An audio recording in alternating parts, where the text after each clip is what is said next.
सगळे ह्या ज्या मागण्या आहेत आज पहिले आता शिष्टमंडळ सीएम साहेबांना भेटणार आहे. त्यांचं म्हणणं काय होतं पाहून घेऊन सीएम साहेब सुद्धा काही घोषणा करणार असेल आणि सकारात्मक असतील तर मग आपण तसा विचार करू. नसेल सकारात्मक तर उद्या पण आम्ही मुंबईला आहोत. आम्ही सर्व आमदार त्या ठिकाणी मागणी करणार आहे आणि नाही झालं तर शेवटी तुम्हाला ना आम्हाला आंदोलनाशिवाय काही पर्याय राहणार नाही. परंतु एक चांगले मुद्दे तुम्ही या आंदोलनाच्या माध्यमातून शासनाच्या आणि लोकांच्या समोर आणले आहे आणि म्हणून या सगळ्या रास्त मागण्या आहेत, न्यायिक मागण्या आहेत, त्या मागण्या पूर्ण झाल्या पाहिजे याचा प्रयत्न करण्यासाठी आम्हीसुद्धा तुमच्यासोबत आहोत. तुमच्या संपूर्ण आंदोलनाला आमचा पाठिंबा आहे आणि निश्चितपणानं या सगळ्या समस्या सुटल्या पाहिजे आणि खासकर ज्या काही आश्रमशाळा आहेत सुविधांचा सुद्धा मोठ्या प्रमाणामध्ये अभाव तिथे सुद्धा त्याचं नूतनीकरण तिथे सर्व प्रकारच्या सुविधा जंगली भागामध्ये वन विभागाच्या अंतर्गत किंवा दुर्गम भागामध्ये जे आश्रमशाळा त्याचा प्रयत्न देखील आपण निश्चितपणे करणार.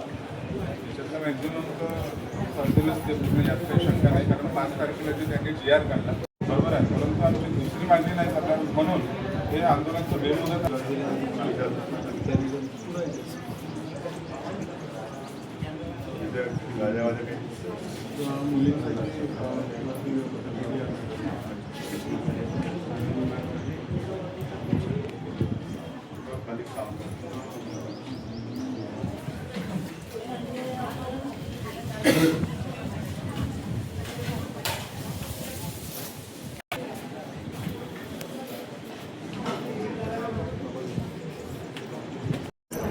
वर्धेच्या आदिवासी प्रकल्पाच्या कार्यालयामध्ये आम्ही या ठिकाणी उपस्थित आहे. या ठिकाणी वर्धा जिल्ह्यातले सर्व या विभागाच्या संदर्भात असलेले सर्व विद्यार्थी गेल्या 4 दिवसापासून उपोषणावर बसलेले आहे. आंदोलनाला त्यांनी सुरुवात केलेली आहे आणि त्यांच्या मागण्या रास्त आहेत. ज्या पद्धतीच्या घटना आदिवासी भागातल्या ज्या काही आपल्या निवासी आश्रमशाळा आहे त्या सरपंचांच्या ज्या घटना घडलेल्या आहेत, बाकीच्या त्यांच्या ज्या सोयी सुविधा आहेत त्या संदर्भामध्ये यांची जी मागणी आहे ती अतिशय रास्त मागणी आहे.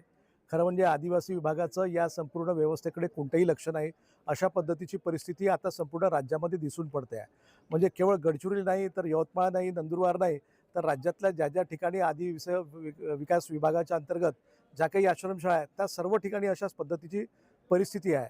आणि म्हणून आता जे शासनाने काही दिवसांपूर्वी जो GR काढलेला आहे त्या GRमध्ये त्यांनी त्या ठिकाणी हॉस्टेलच्या संदर्भामध्ये प्रवेश घेण्यासाठी त्यांनी जी वयाची अट टाकलेली आहे ती अट काही मान्य नाही. कारण शिक्षणाकरताही कुठल्याही पद्धतीची अट आपल्या कुठल्याही नियमामध्ये नाही आणि म्हणून हॉस्टेलमध्ये प्रवेश घेताना जी अट टाकलेली आहे ती सुद्धा अत्यंत चुकीची पद्धतीची अट आहे. त्याच्याशिवाय विद्यार्थ्यांना त्या ठिकाणी स्वाधार योजनेच्या माध्यमातून ज्या विद्यार्थ्यांच्या हॉस्टेलमध्ये ॲडमिशन नाही मिळत, ज्यांना प्रवेश नाही मिळत त्यांना मासिक भत्ता मिळायला पाहिजे किंवा वेगवेगळ्या ज्या काही सोयी मिळायला पाहिजे त्या सोयी त्यांना मिळत नाही. या सर्व कारणास्तव या सगळ्या त्यांच्या मागण्यांसाठी आमचे सर्व आदिवासी संघटनेचे विद्यार्थी त्या ठिकाणी आंदोलनाला बसले आहे. आम्ही त्यांच्या आंदोलनाला पाठिंबा देण्यासाठी आलेलो आणि आमची सरकारला विनंती राहणार आहे की या संदर्भामध्ये तातडीनं आपण काहीतरी उपाययोजना करावी.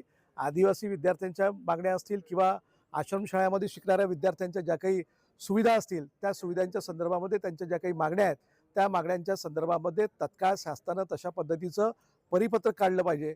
अन्यथा हे आंदोलन आणखी चिघळत जाणार आहे आणि हे विद्यार्थी थांबणार नाही. आणि म्हणून उद्यासुद्धा आम्ही मुंबईला जाणार आहे. आम्ही काही 3-4 आमदार मुंबईला आदिवासी विकास विभागाचे मंत्री त्यांनासुद्धा आम्ही भेटणार आहे. त्यांनासुद्धा आम्ही त्या मागण्यांच्या मार्फत त्यांना ते निवेदन करणार आहे आणि त्यांनी जर नाही त्या निवेदनानुसार मागण्या पूर्ण केल्या तर मग आम्हाला सुद्धा आंदोलन केल्याशिवाय पर्याय राहणार नाही.